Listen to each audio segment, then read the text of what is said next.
जरूरी है। फिर प्रभु आपको लड़ाई में कमांडर के साथ में रखता है। कितना अच्छा लगता है कि प्रभु मेरी दुआ सुनता है। आप अंगीकार करें, प्रभु बस आ गई तो मेरी मदद कर रहा है।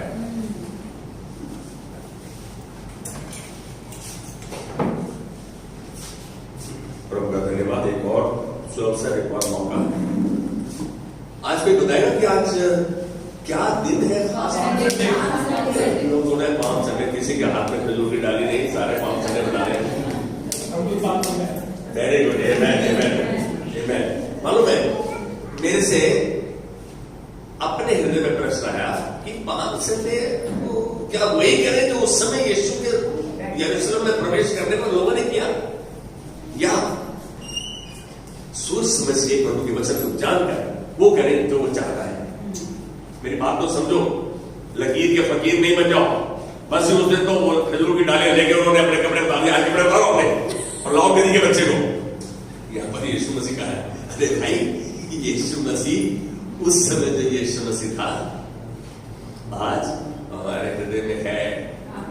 आज जब उसके हृदय को देखेंगे उसके वचन के द्वारा कि इस दिन हम क्या निर्णय ले सकते हैं कि हम क्या करें, बहुत जरूरी है। ये यरूशलेम में विजय प्रवेश पाम संडे, उस दिन यदि कोई एक शख्स खड़ा होकर मत्ती का 21वां अध्याय 1 से 11 आयत तक पढ़ेगा। मत्ती का 21वां अध्याय 1 से 11 आयत तक पढ़ेगा हिंदी में, अच्छा लगेगा और थोड़ा जोर की पढ़ना, सबको सुनाई देगी। मत्ती का 21वां अध्याय 1 से 11। जब वे यरूशलेम के निकट पहुंचे और जैतून पहाड़ पर बैतफगे के पास आए, यीशु ने 2 चेलों को ये कहकर भेजा, सामने के गांव में जाओ। वहां पहुंचते ही एक गधी बंधी हुई और उसके साथ बच्चा तुम्हें मिलेगा, उन्हें खोलकर मेरे पास ले आओ। यदि तुमसे कोई कुछ कहे तो कहना कि प्रभु को इनका प्रयोजन है, तब वे तुरंत उन्हें भेज देगा। ये इसलिए हुआ कि जो वचन भविष्यद्वक्ता के द्वारा कहा गया था वह पूरा हो। सिय्योन की बेटी से कहो, देख तेरा राजा तेरे पास आता है, वह नम्र है और गधे पर बैठा है, वरन लालू के बच्चे पर। चेलों ने जाकर जैसे यीशु ने उनसे कहा था वैसा ही किया और गधी और बच्चे को लाकर उन पर अपने कपड़े डाले और वह उन पर बैठ गया। तब बहुत से लोगों ने अपने कपड़े मार्ग में बिछाए और अन्य लोगों ने पेड़ों से डालियां काटकर मार्ग पर बिछाई। जो भीड़ आगे आगे जाती और पीछे पीछे चली आती थी, पुकार पुकार कर कहती थी, दाऊद के संतान की होशाना, धन्य है वह जो प्रभु के नाम से आता है, आकाश में होशाना। जब उसने यरूशलेम में प्रवेश किया तो सारे नगर में हलचल मच गई और लोग कहने लगे, ये कौन है? लोगों ने कहा, ये गलील की नासरत का भविष्यद्वक्ता यीशु है। आप देखो, यदि चारों सुसमाचारों में पढ़ोगे तो थोड़ा थोड़ा अंतर दिखेगा। इसमें खाली डालियां, एक में खजूर की डालियां, इसमें कह रहे हैं कि ये भविष्यवक्ता है। हम इस अध्याय के वचन को पढ़ने के बाद ही कह सकते हैं कि कैसे लोगों ने यीशु के यरूशलेम में प्रवेश करने पर उसका स्वागत किया, उसकी प्रशंसा की, उसका आदर किया। मैं कहूँगा उसकी स्तुति आराधना की, बिना जाने हुए कि ये कौन है। नहीं जानते थे वो भविष्यवक्ता कह रहे हैं। मेरी बात को समझ रहे? लेकिन एक बात जरूर है, प्रभु ने उनके हृदय को इतना प्रफुल्लित कर दिया, इतना आनंदित कर दिया कि वो प्रशंसा करने लगे, उसका इतना आदर करने लगे। उनको शायद नहीं मालूम था कि ये यीशु मसीह की यरूशलेम में आखिरी यात्रा है। उन्होंने क्या किया? अपने अपने कपड़े उतारकर उस गधी के बच्चे पर डाल दिए। पिता की चुपेरी है, ऐसा क्यों हो गया? कभी बैठे हो? घोड़ी पे बैठे गधी के बच्चे पर नहीं बैठे। और यीशु को उसके ऊपर बिठाया और खजूर की डालियां उसके रास्ते में बिछाई, सम्मान करते हुए, आदर देते हुए। वे सच्चाई को नहीं जानते थे कि यीशु की यरूशलेम की ये आखिरी यात्रा है, नहीं जानते थे। असली जिस विजय के लिए परमेश्वर ने उसे चुना था, वो इस शहर से होते हुए आखिरी यात्रा थी, जिस विजय और छुटकारे के लिए पिता परमेश्वर ने यीशु को आपके व मेरे लिए पृथ्वी पर भेजा था, ताकि वो वचन जो भविष्यवक्ता के द्वारा कहे गए हैं पूरे हो कि ये ऐसे जाएगा। कौन है आप में से आज गधी के बच्चे में बैठना चाहेगा? बताओ मेरे को, है कोई आप में से? किसी के हाने नहीं, वो भी जिस पर कोई नहीं बैठा। आप देखो अद्भुत चीजें हो रही है। हमको आज कहा जाए तो हम नहीं करेंगे, ये करेंगे ना? निहाल के हाथ से गधी के बच्चे में बैठे का दिमाग खराब हो गया है। लेकिन एक बात जानो, ये अद्भुत चीज हुई और उसके बावजूद लोगों ने स्वागत किया, आराधना की, प्रशंसा की।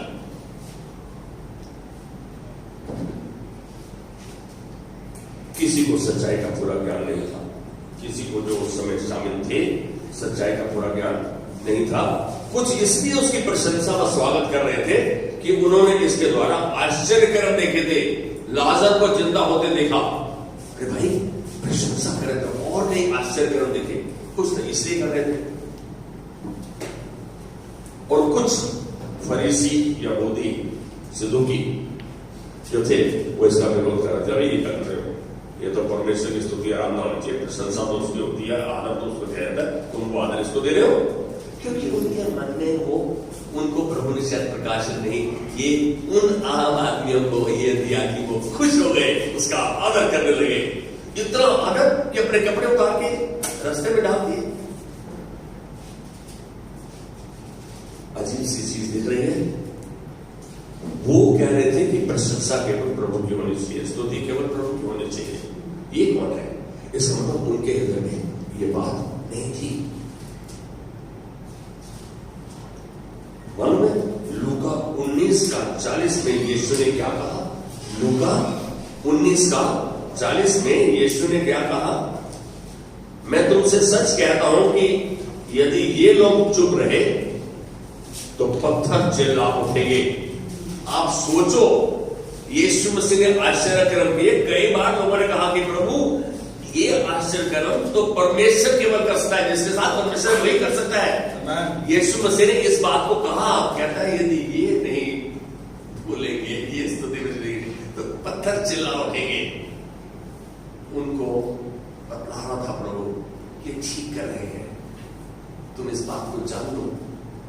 आज कई बार बहुत चीज वचन से उत्साहित किया जा रहा है। कम्युनियन के समय में, मैं कहूंगा कि ऑफरिंग के समय में परमेश्वर का हर वचन आज्ञा कराता कि रहेंगे। उसके लिए बना है कि हम उसे जाने, समझे और उसके प्रति आज्ञाकारी हो जाए। हम तो सवालों समझौते के अनुसार आज्ञाकारी होते हैं। भाई यहां सुन कर चलो ठीक है, नहीं तो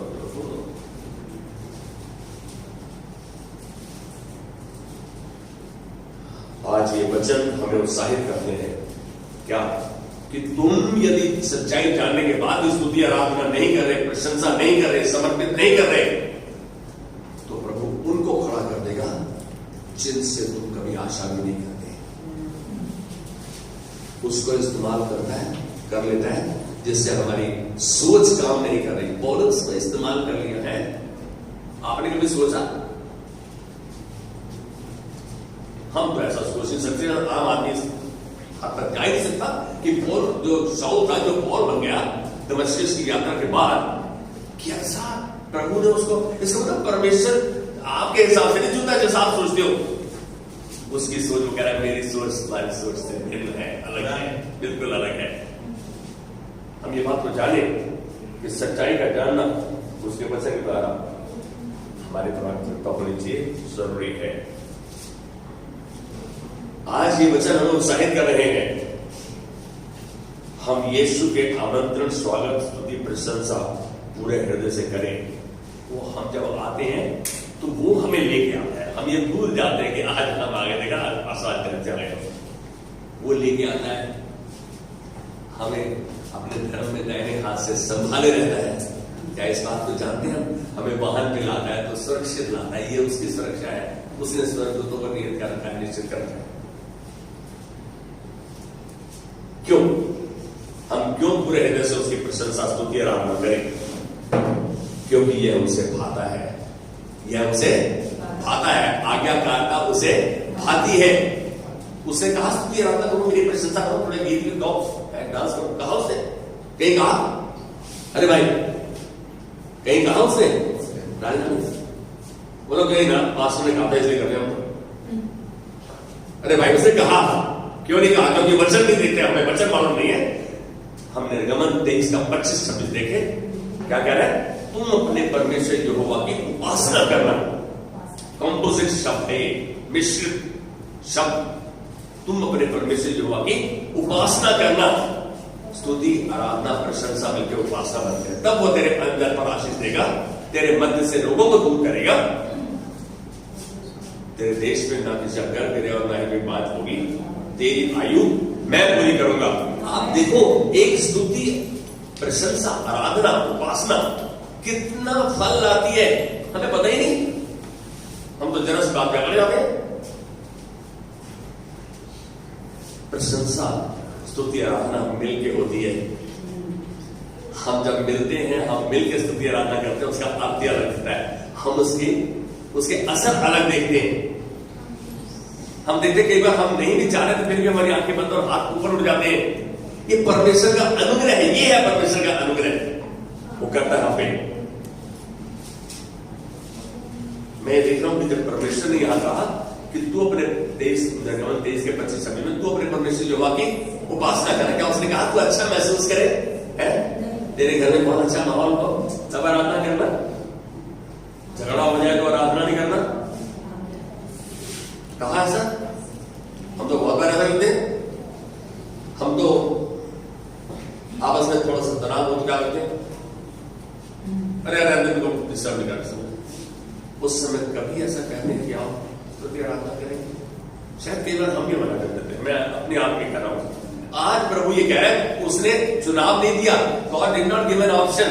परमेश्वर ने चुनाव नहीं दिया, यहां कमांड दी है, तू अपने परमेश्वर यहोवा की उपासना करना। हम तो बोलते हैं ये कमांड थोड़ी है। आप ध्यान से देखो तो जब हम ऐसा करते हैं तो परमेश्वर अपने वादे को पूरा करता है, विनती को सुनता है? एक शख्स का जिक्र कर रहा हूं जिसका वर्णन लूका के 19वें अध्याय में किया हुआ है, जिसका वर्णन लूका के 19वें अध्याय में किया हुआ है। देखो हम वही बात कर रहे हैं जो हमारी सोच कहती है। यरीहो शहर में एक नाटा और घृणित चुंगी लेने वालों का सरदार था। नाटा सबसे छोटा, छोटों में से छोटा, और घृणित, घृणित करते थे उससे, नफरत करते थे उससे, हेट करते थे। चुंगी लेने वालों का सरदार, टैक्स कलेक्टर है। और उसका नाम क्या था? जक्कई। किसको पसंद है टैक्स कलेक्टर? कोई आपसे एक्स्ट्रा टैक्स ले ले, 500 रुपए चालान कर दे, वो 50 रुपए रिजर्व के लिए भी दे दिया। भाई देने पड़ते हैं, 2000 का चालान कर दो, ये 50 रुपए के ऊपर जाएगा, ये 500 के ऊपर जाएगा, 50 मेरी जेब में आएंगे। मेरी चुंगी अलग है। ये था काम जक्कई का।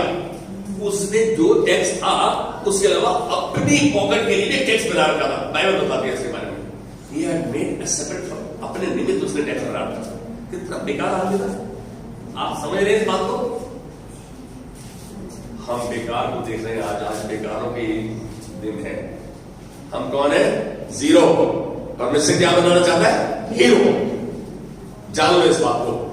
He wants to make each one of you unique. That is what he has created you for.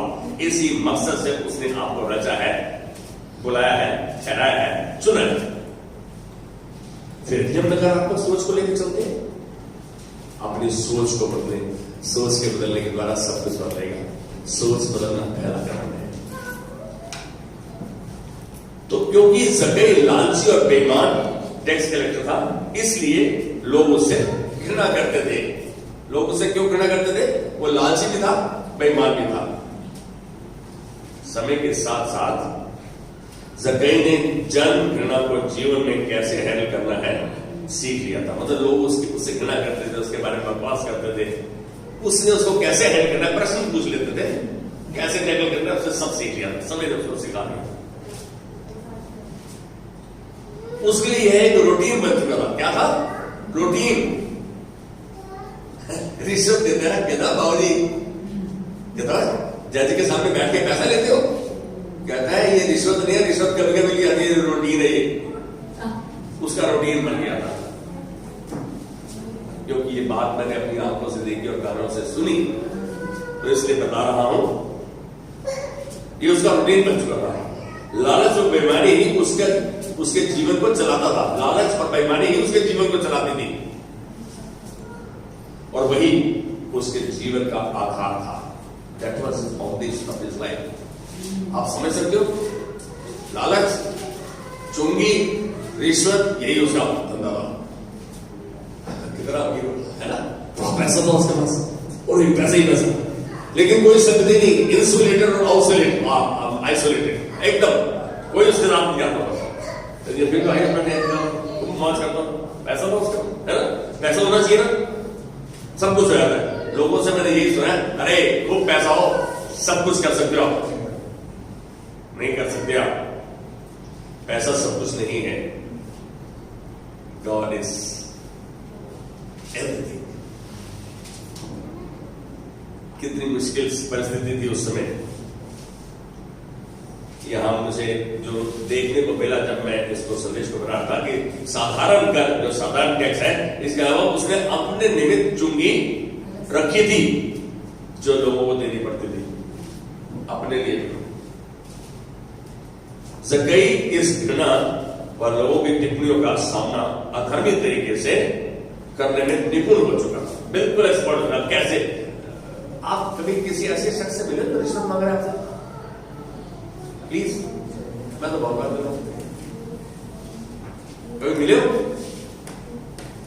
रिश्वत लेने वाले से? मिले और दी भी है। आज एक बात प्रभु पे विश्वास करते हो भाई, निर्णय लो कि वो करोगे जो प्रभु को भाता है। प्रभु आपकी मदद करेगा। यदि आप भी घूस देके चलोगे, बोला घूस लिए थे तो फंस गए, घूस देके छूट जाएंगे। घूस ली तो फंस गए, घूस देके छूट जाएंगे। छोटी सी गवाही बताऊं, कंपनी में काम करता था, कंपनी का बहुत बड़ा सीधी मीटर सड़ गया। तो आनंदपुर का इलाका, इंडस्ट्रियल एरिया का इलाका था, तो वहां का एक सरदार आ गया, इंस्पेक्टर, जो पहले इंस्पेक्टर था वो भी उम्मीद था, क्योंकि उसने नहीं था। तो उसने धमकी दी, पहले मेरे घर का फ्रिज चेक कराओ, इतना पैसा दो तब तुम्हारा काम होगा। उस शख्स ने, जो दूसरा इंस्पेक्टर था, उसने उसको कहा, सरदार जी ध्यान रखना, ये गवर्नमेंट की कंपनी है, परेशानी में आ सकते हो। और कहता देख लीजिए बहुत बंदे, इनको जो हम कहेंगे करना होगा।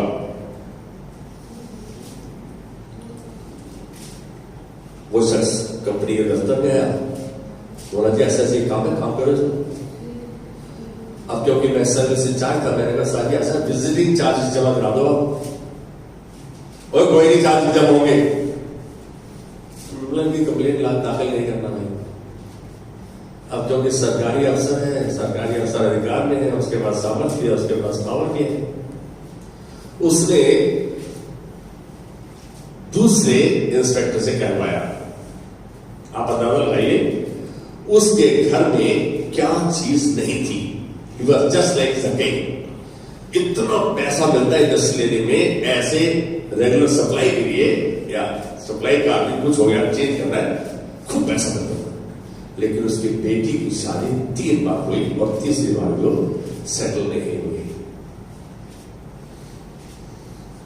मुझको इस बात को अपने चेयरमैन की नॉलेज में लाना पड़ा कि सर ये ऐसे ऐसे। चेयरमैन ने हैवी इंडस्ट्रीज के सेक्रेटरी हैवी इंडस्ट्रीज को कॉल कर दिया, ऐसे ऐसे। मैं आज ये बात कह रहा हूं कि हम जब ऐसे स्थान पर होते हैं जहां हमारे पास सामर्थ्य, अधिकार या रिश्वत देते हैं और खूब कमाई करते हैं, बड़े खुश होते हैं, तो पैसे आते हैं, बड़ा मौज हो रही सारी घर। लेकिन आपके घर में क्या हो रहा है वो आपको दिख नहीं रहा। आपके घर की बेटी, आपके घर की लड़की 3 बार शादी होने के बाद वो बसी नहीं। जक्कई के साथ कुछ ऐसा शायद हुआ या नहीं हुआ मुझे नहीं मालूम, लेकिन जक्कई को लोग पसंद नहीं करते थे, घृणा करते थे और उसको अधर्मी तरीके से उनको टैकल करना आता था। He knew how to deal with them in an unorthodox way. मैं कहूंगा कि इसका शायद अंत जो हुआ, किसका, इस बात का, उसके गूलर के पेड़ पर चढ़ जाने और यीशु मसीह की झलक के द्वारा ही था। उसके हृदय में बात आई, अवसर था, लेकिन छोड़ा इतना था कि वो रास्ते देख ही नहीं सकता था। एक हाथ हृदय में आया ऐसी बात, इस बात ने उसके लिए कार्य शुरू किया। यार मैं पेड़ पे चढ़ के, इतना बड़ा अवसर पेड़ पे चढ़ रहा है? उसको मानता है यीशु मसीह से आ रहा है और पेड़ पर चढ़ गया। अब अंदाजा लगाओ कैसी परिस्थिति होगी। गूलर का पेड़ था, किसका? गूलर के पेड़ पे चढ़ गया। मैं कहूंगा कि जैसे उस रास्ते से यीशु मसीह को गुजरना था, किसको? यीशु मसीह को। उसे शायद यीशु के बारे में सब कुछ मालूम नहीं था। किसको? जक्कई को सब कुछ यीशु के बारे में मालूम नहीं था, लेकिन यीशु जक्कई के बारे में सब कुछ जानता था। आप बताना लगाओ, इसको सब कुछ मालूम नहीं है, थोड़ा मालूम से इस रास्ते जा रहा है, उसके हृदय में एक सवाल यार, एक बार देखो सही है कौन ये। यीशु जानता था कि जक्कई के पास पैसा है, कंजूसी है, कोई इससे बात नहीं करना चाहता। शांति, आनंद और संतुष्टि उससे कोसों दूर थी। किससे? क्योंकि ईश्वर का पैसा लेता था, हमेशा डिस्टर्ब रहता था, मन विचित्र रहता था। बस ये पैसा आ गया, इसको कैसे संभालें, ये कैसे करें, सब कुछ। दाऊद इस बात को जान सका। खाली दाऊद क्या कहता है? प्रभु मुझको इतना कम नहीं दे कि मैं चोरी कर लूं, तेरे नाम पे दबा हूं, इतना ज्यादा नहीं दे कि मैं तुझे भूल जाऊं, बिसर जाऊं। दाऊद इस बात को पहचान पाया। आज ज्यादा पैसा भी हमारे लिए एक परेशानी हो जाता है। जब यीशु ने उसे गूलर के पेड़ पर देखा, ध्यान देखना, मैं कुछ बात बोलने जा रहा हूं। जब यीशु ने उसे गूलर के पेड़ पर देखा, चल रहा था यीशु उस से ज्यादा देखा कि पेड़ पर छुप कर उसको देखने की कोशिश कर रहा है। हल्का दिख रहा है क्योंकि पेड़ पे चढ़ के भी ना हल्का सा नाटा था, कोशिश कर रहा है। यहां यीशु ने जक्कई से कहा, प्यार से यीशु ने जक्कई से कहा, क्या कहा? जक्कई जल्दी कर, नीचे उतरा। अजीब सा दिख रहा है, इसको मेरा नाम पता है, ये तो बहुत फेमस है, इसके बारे में बहुत कुछ सुना है, इसको मेरा नाम पता है। जक्कई ने सोचा, क्योंकि आज मुझे तेरे घर में रहना अवश्य है, तेरे घर में आऊंगा, तेरे साथ खाना खाऊंगा, ये जरूरी है आज। इस बात को यीशु ने जक्कई को कहा। जक्कई तो एक बेईमान अफसर है, लालची है, कोई चरित्र नहीं है उसका, लेकिन यीशु ने फिर उसको कहा, नीचे आप नजर कराऊंगा। लोगों ने कितनी बकवास की होगी, बोला अरे तो चोरों के साथ खाना खाता है यीशु, उसके बारे में कितनी यीशु मसीह बातों में और ध्यान नहीं देता था।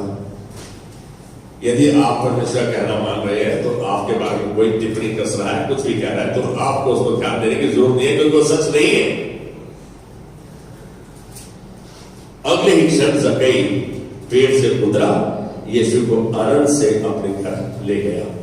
आप देख रहे हैं, वो शख्स यीशु को अपने घर ले गया, अपने घर, वो घर जिसमें वो रहता था, अपने साथ उसी समय उसका कहना माना, उसके पीछे हो गया। जक्कई जो एक तिरस्कृत, एक रिजेक्टेड बंदा था, क्या ध्यान सुना? क्या यहां आप देख पा रहे हैं एक बात को कि कैसे प्रभु आपसे मिलने को इच्छुक। अरे यदि वो जक्कई से मिल सकता है तो आपसे क्यों नहीं मिलेगा? कितने मर्जी आप चरित्र के गिरे हुए हो, जक्कई से मिलने के लिए प्रभु इच्छुक था। यीशु जा रहा सीधा निकल जाता, गूलर के पेड़ देख के नहीं, आप आपके हृदय में एक इच्छा हुई, उसके हृदय में एक झलक देखूं तो सही यीशु मसीह कैसा है। अरे ऐसी इच्छा जगाओ तो सही। परमेश्वर आपके साथ, आपसे मिलना चाहता है, आपसे मुठभेड़ करना चाहता है, आपसे एनकाउंटर करना चाहता है, आपके साथ बातचीत करना चाहता है। क्या हम वैसी एकमात्र इच्छा हमारे हृदय में है? हम कभी सोचते हैं बकवास ऐसे हमें खाओ क्यों बस पर। आज एक बात बोलो, अपने हृदय में इस इच्छा को उजागृत होने दो। है तो उसको भूख लगने दो। उसने तो हल्का सोचा एक झलक देखी दो बस, लेकिन यीशु मसीह उसको मिल गया। कैसे प्रभु आपसे मिलने को इच्छुक है? आपकी मात्र छोटी सी हार्दिक इच्छा से। वही सही जगह आप हैं, वही मिलना चाहता है जहां आप हैं। यीशु मसीह जक्कई को पूरन के पेड़ वहां मिला। आजा नीचे उतरा, तेरे साथ चलूंगा आज मैं। अब मुझे नहीं मालूम कि जक्कई खुश हुआ या नहीं हुआ, लेकिन जब ये उसका आज्ञा मान ली, उसके साथ बोले तो भाई कुछ हो गया। अरे सच में जक्कई के आज्ञा मानने के बाद सारे चलन, सारी तब्दीलियां, सारे बदलाव एक के बाद एक दिखने लगे। केवल आपको उसके प्रति इच्छा व जरूरत को अंगीकार करना है, इच्छा दर्शानी है। प्रभु मुझे तेरी जरूरत है, तू मेरे साथ है तो सब कुछ मेरे पास है। Have you ever considered how God is willing to meet you right where you are? जहां आप हैं वही आपसे मिलना चाहता है। सच मानो जक्कई ने ऐसा ही किया। वह तुमसे भी यही चाहता है कि आप परमेश्वर की बुलाहट का उत्तर दो। हर किसी की इच्छा हुई है तो उस इच्छा को पूरा करने के लिए एक्शन में आ जाओ। वो लोग जो यीशु के यरूशलेम प्रवेश करने पर उन्होंने उस समय भी देख लिया कि वो गरीब के बच्चे को लिया, और यदि कोई पूछे तो बोलो प्रभु को इसका प्रयोजन है, प्रभु को जरूरत है, फिर नहीं पहचान पाए। आज भी हम बहुत बार जो वचन हमको सूट नहीं कर रहे हैं, हम करें सच्चों के बात में। मैं कह रहा हूं कि आप उसकी स्पष्टीकरण पूछो, जानो। अरे प्रभु को खोज रहे हो, प्रभु की नजदीकी में जा रहे हो, यही वो चाहता है तुम मेरे नजदीक आओ, मैं तुम्हारे नजदीक में आऊंगा। Draw near to me and God will draw near to you. पहले तुम मेरी ओर फिरो, फिर मैं तुम्हारी ओर फिरूंगा। तुम पहले इस इच्छा को व्यक्त करो, तुमको मेरी जरूरत है। मैं बोलूंगा यहां पर अपने जीवन को उसके हवाले करो, अपने जीवन को उसके हवाले करो, समर्पित करो। क्या हम जीवन को समर्पित करते हैं या अपने हिसाब से चलते हैं? सच बताओ, गांव में क्या कहावत है मालूम? पंचों का कहना सर माथे पे, बतलाना वही करेगा। हम बहुत बार, हमेशा नहीं कहना, वचन को जानते तो है लेकिन मानते अपने हिसाब से है। परमेश्वर कह रहे जैसा मैंने कहा। मार्था से क्या कहता है? हे मार्था, यदि तू विश्वास करेगी तो परमेश्वर की महिमा को देखेगी। विश्वास के साथ एक्शन। मार्था पहचान गई थी। क्या हम पहचान पा रहे हैं आज? यीशु मसीह के वचन को पहचान पा रहे हैं, जान रहे हैं? क्या हम उसके वचन को ग्रहण कर रहे हैं? क्या अपने अंदर की हृदय की इच्छा को जगा रहे हैं? प्रभु मैं तुझसे आमने सामने मिलना चाहता हूं। मूसा ने कहा एक बार, प्रभु मैं तुझको देखना चाहता हूं। हम कभी कभी ऐसी मुफ्ता कर देते हैं, प्रभु ने कहा पहाड़ मर जाएगा, मेरी शक्ल देखेगा।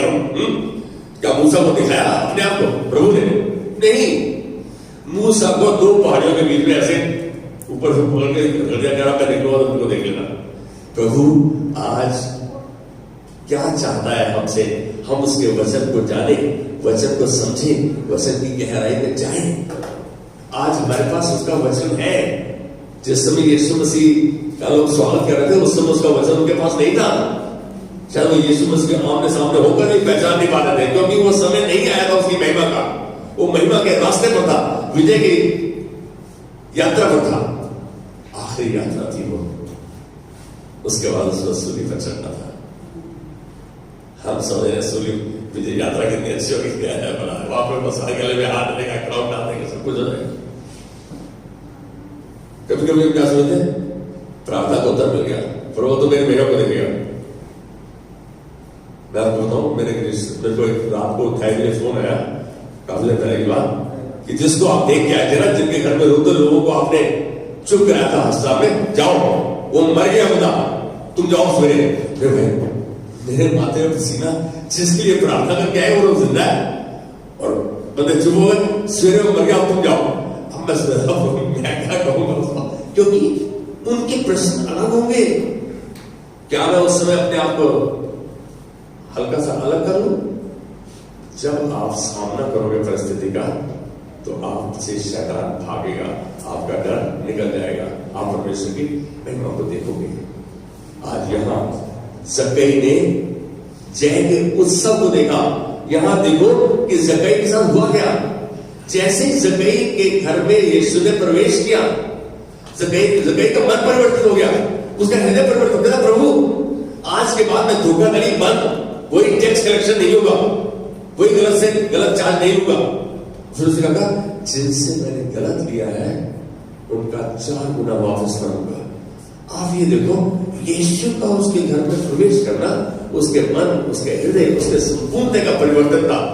हम क्यों नहीं आज यीशु मसीह उसके वचन के द्वारा हमारे पास है, हम क्यों नहीं उसको अपने हृदय के अंदर जान लेते? वो परिवर्तन करना चाहता है। क्या आज हम चाहते हैं वो परिवर्तन आज से शुरू हो?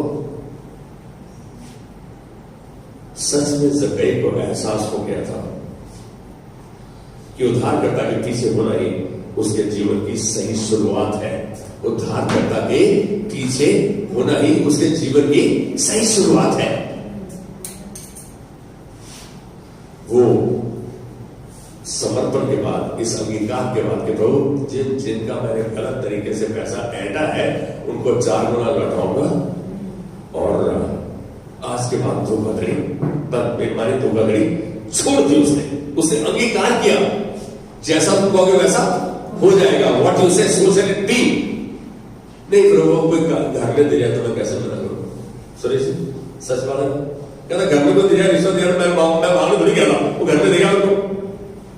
अरे भाई, कोई रिश्वत खुश होकर देता है? सो बेटा भाई तुम्हें बोला जाए केस में फंस गए, 2 लाख रुपए देना, खुश होकर दोगे?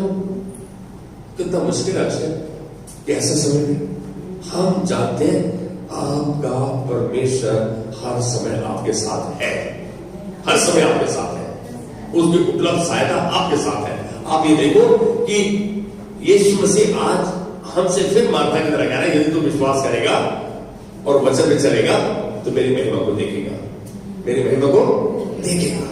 परमेश्वर आज हमसे यही चाह रहा है।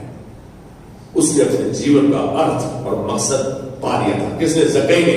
जक्कई जैसा शख्स यदि तब्दील हो सकता है, पौलुस जैसा, जो शाऊल जैसा शख्स यदि परमेश्वर के हाथ में अच्छे उदाहरण तरह इस्तेमाल हो सकता है, तो आज हमारे पास क्या है? हमारे पास उसका वचन है, हमारे पास उसके वादे हैं, हमारे पास उसकी वाचा है। हम उसमें बने रहे। यीशु मसीह के एक आखिरी वचन को याद कर रहा हूं, यूहन्ना 15:7, यदि तुम उसमें बने रहो और मेरी बातें तुम में बनी रहे तो जो चाहो तुम्हारे लिए हो जाएगा।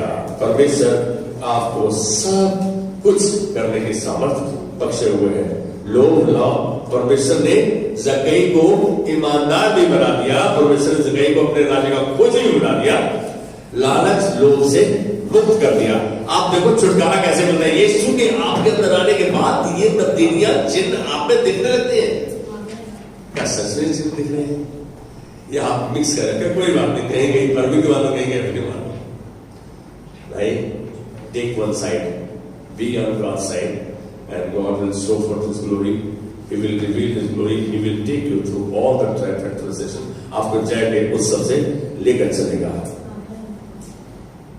तो उदाहरण मैं कहूंगा कि हमने ये देखा कि उस हादसे के बाद परमेश्वर के राज्य की खोज ही जक्कई का लक्ष्य हो गया।